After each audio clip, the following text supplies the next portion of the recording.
क्या आपने कभी सोचा है कि जीतने के बाद भी मन में शांति क्यों नहीं मिलती?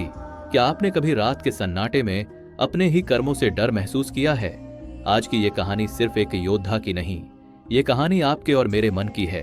ये कहानी है श्री कृष्ण के एक ऐसे प्रश्न की जिसने एक विजेता योद्धा को अंदर से तोड़ दिया। कहानी का नाम है श्री कृष्ण और अंतिम प्रश्न। एक समय की बात है, महाभारत का युद्ध समाप्त हो चुका था।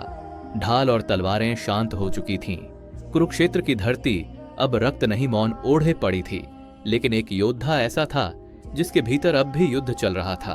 रात का समय था, चारों ओर अंधकार, और उस योद्धा की आंखों में नींद नहीं डर था। वह धीरे धीरे श्री कृष्ण के पास पहुंचा। उसके हाथ कांप रहे थे, स्वर भारी था। उसने कहा, हे केशव, मैं युद्ध जीत गया, शत्रु पराजित हो गए, लेकिन फिर भी मेरा मन शांत क्यों नहीं है? श्री कृष्ण ने कोई उत्तर नहीं दिया। वे बस उस योद्धा को देखते रहे। खामोशी इतनी गहरी थी कि योद्धा को अपनी धड़कन सुनाई देने लगी। फिर श्री कृष्ण बोले, मैं तुम्हें एक ही प्रश्न पूछूंगा, अगर उसका उत्तर समझ गए तो तुम्हारा भय समाप्त हो जाएगा। योद्धा ने सिर झुका दिया। श्री कृष्ण ने पूछा, युद्ध में तुमने कितनों को मारा? योद्धा ने गर्व और ग्लानि के बीच कहा, असंख्य प्रभु। श्री कृष्ण मुस्कुराए और बोले, गलत। योद्धा के पैरों तले जमीन खिसक गई। उसने कहा, हे माधव, मैंने अपने हाथों से उन्हें गिरते देखा है। श्री कृष्ण जमीन पर बैठे उन्होंने एक सूखा पत्ता उठाया और पूछा, क्या इस पत्ते को तुमने सुखाया है? योद्धा बोला, नहीं प्रभु। श्री कृष्ण बोले, तो फिर क्या, इसके गिरने के तुम दोषी हो? योद्धा चुप हो गया।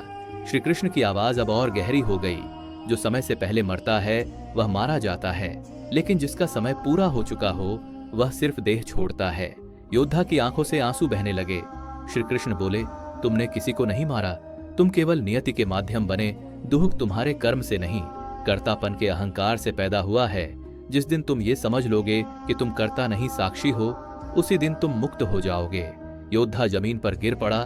उसका मन हल्का हो चुका था। रात का अंधकार अब डरावना नहीं, शांत लग रहा था। मनुष्य को कर्म बांधता नहीं, अहंकार बांधता है।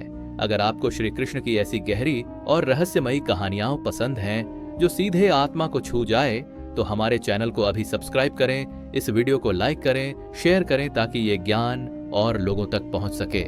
श्री कृष्ण कहते हैं, मुक्ति बाहर नहीं समझ के भीतर होती है।